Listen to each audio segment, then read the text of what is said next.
అతను ఓ police constable కొడుకు. ప్రజలకు మేలు చేయాలనే ఉద్దేశంతో ప్రధాన పార్టీలో కీలకమైన పదవిలో ఉంటూ పార్టీని నడిపించాడు.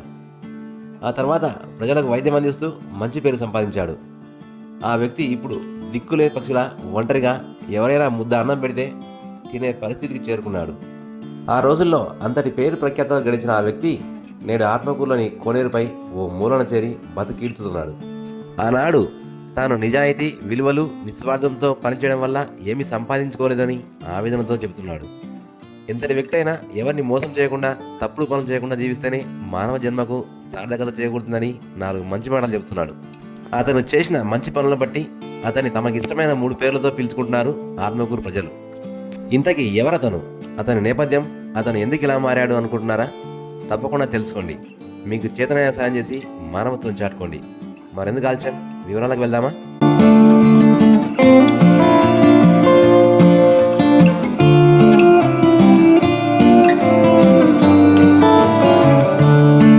ఆత్మకూరులోని ఎస్పీజీ పాలెం చెందిన ఓ పోలీస్ కానిస్టేబుల్ కుమారుడు డాక్టర్ జోషిబాబు.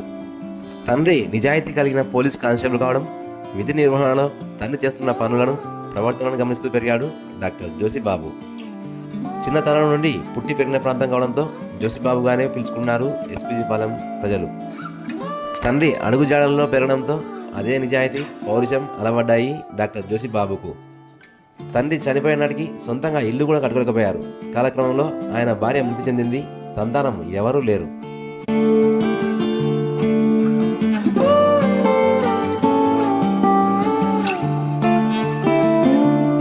ఆత్మకూరు తాలూకాగా కొనసాగిన సమయంలో టీడీపీ తాలూకా ప్రధాన కార్యదర్శిగా పనిచేశాడు. మాజీ ఎమ్మెల్యేలు గుడ్డా వెంగళరెడ్డి, గుడ్డా సీతారామరెడ్డి సమయంలో నమ్మకమైన కార్యకర్తగా, నాయకుడిగా పేరు ప్రఖ్యాతలు తెచ్చుకున్నాడు. తన వద్దకు ఆయా పనుల కోసం వచ్చే ప్రజలకు పనులు చేయించి ఒక్క పైసా తీసుకోకుండా నిజాయితీ చాటుకున్నాడు. తనపై నమ్మకంతో వచ్చిన వారికి పనులు చక్కబెట్టడంతో ప్రజలు జోషిబాబు సార్గా పిలుచుకునేవారు. దాదాపు 20 ఏళ్ల పాటు టీడీపీ ప్రధాన కార్యదర్శిగా పనిచేసిన తనకంటూ సొంతంగా గూడు నిర్మించుకోకపోవడంతో రోడ్డున పడాల్సి వచ్చిందని చెమ్మగిల్లిన కళ్ళతో చెబుతున్నాడు డాక్టర్ జోషిబాబు. ఆత్మకూరులోని పోస్టాఫీస్ ప్రాంతంలో శాంతి ఆయుర్వేద వైద్యశాల పేరుతో ఒక క్లినిక్ ప్రారంభించాడు. గ్యాస్ ట్రబుల్, కీళ్ళ నొప్పులు, శిరోవాతము, మొలలు, పసిరికలు, తిమ్మిర్లు, అమీబియాసిస్, నరాల బలహీనత వంటి పెద్ద పెద్ద వ్యాధులు, అనారోగ్య సమస్యలకు వైద్యం చేసి డాక్టర్ జోషిబాబుగా పేరు గడించాడు. ఆ రోజుల్లో తన వద్దకు వైద్యం కోసం వచ్చేవారు డబ్బులు ఇవ్వకపోయినా ఉచితంగానే వైద్యం చేశానంటూ సంతోషంగా చెబుతున్నాడు. డాక్టర్గా పనిచేసిన సమయంలోనూ ఒక్క పైసా కూడా పెట్టుకోలేకపోయానని కంటతడి పెట్టుకుంటున్నాడు డాక్టర్ జోషిబాబు. కొన్నేళ్ల క్రితం నరాల బలహీనత రావడంతో కదలలేని స్థితికి చేరుకున్నాడు. సొంతంగా ఏ పని చేసుకోలేడు. ఎవరైనా చేయందిస్తే 4 అడుగులు వేస్తున్నాడు. కాళ్ళు చేతులు బాగున్నా అర్హత లేని వారికి ఎంతో మందికి పింఛన్ అందుతోంది. తనపై దయతలచి పింఛన్ మంజూరు చేయవలసిందిగా దీనంగా విన్నవిస్తున్నాడు డాక్టర్ జోషిబాబు. డాక్టర్గా పెద్ద మసీదు, కొత్తపేట ప్రాంత ప్రజలకు అధికంగా వైద్యం చేయడంతో వారే ఆదరిస్తున్నారు. రోజు ఎవరో ఒకరు బుక్కడి అన్నం పెడుతూ, నీళ్లు అందిస్తూ మానవత్వం చాటుకుంటున్నారు. నీ పేరు ఏం పేరు? కరవళ్ళ జోషిబాబు. ఏం పని చేస్తుంటాను? నేను బిఎంఎస్ డాక్టర్ పనిచేసినమ్మా. బిఎంఎస్ డాక్టర్ ప్రైవేట్ కు ప్రాక్టీస్ చేసిన. ఎక్కడంటే మన పోస్ట్ ఆఫీస్ కాడనే శాంతి ప్రజా వైద్యశాల అని ఉంటుంది. శాంతి ప్రజా వైద్యశాల ఉండే నా హాస్పిటల్ నాయనా. ఎన్నాళ్ళు చేసినావు? చాలా అంటే దాదాపు 22 ఏళ్ళు పనిచేసాన్ని. అదే పక్షవాతము, ఈ మూర్ఛ, పక్షవాతం ఇత్యాది జబ్బులు చేస్తుంటాయి. సొంత ఊరు ఈ ఊరేనైనా. మీ అమ్మ నాన్న గురించి? మా అమ్మ నాయన అంటే వాళ్ళు ఏదో చనిపోయినారు, అయిపోయింది ఇక. అది కాకపోతే నీతిగా న్యాయంగా బతకనికి నేర్పించినారు. అదొక్కటే వాళ్ళ నుంచి నేను తీసుకునేది. నీతి న్యాయం అంటే ఎట్లా? న్యాయంగా బతకనీకనే నేర్పించినారు. కాబట్టి ఈ రోజు నేను ఈ అభివృద్ధిలో గిలారకంటేనే ఉండనా, అడుగంటి ఉండనైనా. ఆత్మకూరు తాలూకా తెలుగుదేశం పార్టీ జనరల్ సెక్రటరీగా పనిచేసిన. దాదాపు 92 సంవత్సరాలు, 13-14 సంవత్సరాలు చేసిన. జనాల దగ్గరికి ఇప్పుడు నేను పోతుంటే జనాలకు నా కాడికి వస్తుండే. ముఖ్యమంత్రి ఎవరు? అప్పుడు చంద్రబాబు నాయుడు ఉన్నాడు.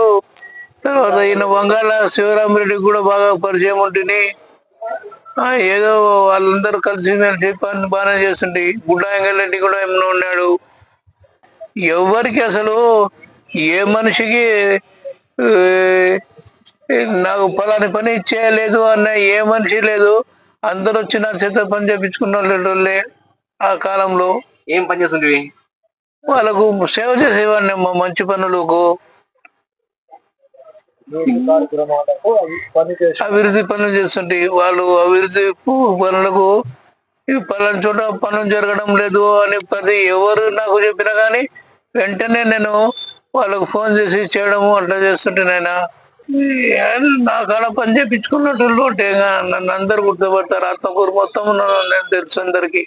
దాదాపు డాక్టర్ ఎన్ని ఏళ్ళు పని చేసినారు?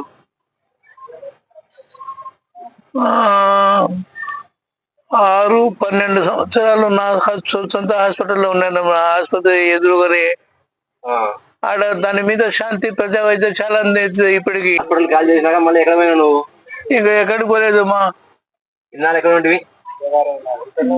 ఏదో అస్తవ్యస్తంగా పోయినా, ఇన్నాళ్ళు అస్తవ్యస్తంగా పోయినా. నీకు భార్య పిల్లలు? భార్య చనిపోయింది. 6-8 సంవత్సరాల కింద భార్య చనిపోయింది. నాకంటూ ఎవరు లేరు, నేను ఒక్కనే. పిల్లలు లేరా? ఒక బిడ్డ ఉంది, ఎక్కడ వికారాబాద్ లో ఉంది నాయన. నీ సొంతం ఇల్లు కానీ? సొంతం ఆస్తి అంటూ లేదు, ఇల్లు లేదు, ఆస్తి లేదు నాయన. మీ నాన్న ఏం పని చేస్తాడు? పోలీస్ కానిస్టేబుల్ లో పనిచేస్తుండే. ఇన్నాళ్ళు ఏ ఊర్లో చేసినాడు? ఈ ఊర్లోనే చేసినాడమ్మా. ఈ ఊర్లో కొత్తపల్లిలో ఇలాంటి చోట్ల అక్కడ అక్కడ ఒక 3-4 చోట్ల చేసినాడు. ఆత్మకూరులోనే ఎక్కువ ఉన్నారు కానీ ఏ ఆ కాలంలో డబ్బులకు ఆశపడకుండా ఎటునో బతికినాం న్యాయంగా. ఈమె ఆస్తి సంపాదించింది ఏం లేదా? ఏం లేదు నాయన. మళ్ళీ నీకు ఇట్లా ఎవరైనా హెల్ప్ చేస్తున్నారా? నీకు ఇప్పుడు నీకు ఎట్లా జరుగుతుంది? ఎవరు ఏం జరగడం లేదు. మామూలుగా తెలిసిన వాళ్ళు తెచ్చిస్తున్నారు ఇక్కడ. నీకు అన్నం ఎవరు పెడుతున్నారు? వీళ్ళు వాళ్ళను కాదు, మామూలుగా ఎవరో ఒకరు తెచ్చి పెడతారు ఆ టైంకి. ఇప్పుడు నడతలేవా నువ్వు? సమస్య ఏముంది ఇప్పుడు? నేను నడసలేను నాయన. అంటే ఇప్పుడు ఇటనే నడసాలి. నేను నడసాలంటే ఇటనే నడసలేను. నీకు పెన్షన్ వస్తుంది? పెన్షన్ రావడం లేదమ్మా. ఏదో వస్తుంది అని రాస్తే 3 నెలలకు వస్తుంది అన్నారు. సరే ఏమో ఇంకా రాలేదు. ఏమో 65 ఏళ్ళు ఉన్నాయి. ఈ సదరం క్యాంప్ సర్టిఫికేట్ ఉందే? సదరం క్యాంపు కోసం ఎన్నో సార్లు ప్రయత్నం చేసిన ఏమో పోయినప్పుడల్లా పోతుండా వస్తుండా. అప్పుడు తిరిగినా చేపించుకునేంటి. ఏమో ఆడనేమో అప్పుడు తిరిగిన కాడల్లా చేపించుకునేంటి కానీ ఏమో పెట్టినాను. ఎన్నాళ్ళు ఏముంటాయి నైనా. నీ అనుభవం పైన ప్రజలకు ఏమైనా చెప్పు, మరి 2 మంచి మాటలు చెప్పు. మంచిగా చేయాలా, బతికినంత కాలం చెడు చేయకుండా నీతిగా న్యాయంగా బతకాలి సార్. నేను అదే కోరుకునేది. నీ అనుభవంలో ఏం నేర్చుకున్నావు జీవితం మొత్తం మీద? మాకేమైనా చెప్పేమన్నా ఉంటే. న్యాయంగా ధర్మంగా బతకొచ్చు. దేవుడు ఏదో ఒకసారి సహాయం చేస్తాడు అని అనుకుని చెప్తానన్నా. నీ పరిస్థితి ఎమ్మెల్యే కానీ టీడీపీ నాయకులు కానీ తెలుసా? నువ్వు ఉన్నావు ఇట్లా ఎవరు లేకుండా? ఉండొచ్చు చాలా మంది తెలిసి ఉండొచ్చు. నువ్వేం కోరుకుంటున్నావు మళ్ళీ? వాళ్ళకు వీలైనంత వరకు ఇయ్యగలుగుతా, సహాయం చేయగలగని. షఫీ ఒకసారి ఇటనే చేసిండే. షఫీ మోటార్ షఫీ ఇటనే చేసినాడు ఒకసారి. ఈ గవర్నమెంట్ యూస్ తనకు సహాయం చేయాల్సిన కాడికి సహాయం చేస్తే బాగుంటది. ఇప్పుడు ఎందుకు ఈ పరిస్థితి ఎందుకు వచ్చింది? అంత బాగా పనిచేసినావు, వైద్య డాక్టర్ పనిచేసినావు, పొలిటికల్ తిరిగినావు, అయినప్పటికీ ఎందుకు ఏం చేసుకోలేకపోయినావు? నీకు నువ్వు ఏం చేసుకోలేకపోయినావా? ఇక్కడ న్యాయంగా నీతిగా బతకాలంటే ఏ పని చేసుకోలేరమ్మా. ఒకరిని మోసం చేస్తేనే బతకాలంటే ఒకరిని మోసం చేసుకోవాలి తప్ప న్యాయంగా బతకడానికి అవకాశం లేదు దీని యుగంలో. నేను మోసం చేయలేకనే ఇలాంటి బతుకు వచ్చిన నేను. అప్పుడు నువ్వు చేసాలని కూడా ఏమని చేసుకుంటుంటివి కదా, అప్పుడు ఏమైనా చేసుకోగలుగుతుంటే కనీసం ఒక ఇంటి స్థలం కూడా లేదు నీకు. లేదు. ఎందుకు ఇట్లా చేస్తుంది? ఏం చేస్తాం, నాకు ఇప్పుడు నా కోసం ఎందుకు అనుకుంటుంది. ఇంకోటి ఏమంటే, నేను అమ్మా నాయనకు అల్లారు ముద్దుగా పెరిగినా, నేను ఒక్కరినే కొడుకును, నాకేం లేదు దేవుడు ఉన్నాడు అనుకుంటే దేవుడి మీద భారం వేసి బతుకుతుంటే. ఆస్తిపాస్తులు ఖచ్చితంగా మనిషికి ఉండాల్సిందే. ఏమి నాలాగా బతికిన అంటే నికృష్టమైన బతుకవుతుంది ఆఖరకు.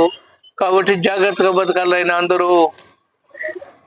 నీకు ఏమనిపిస్తుంది ఇట్లా ఒంటరిగా ఉండి ఏం లేకుండా? ఏమేమో మామూలుగా ఏం లే, ఇంకా ఏమైనా ఆశలు ఉన్నాయి నీకు జీవితంలో? ఏమన్నా ఏం లేవు. నేను సొంత ఇల్లు, సొంత ఇల్లు? ఏం లేదు.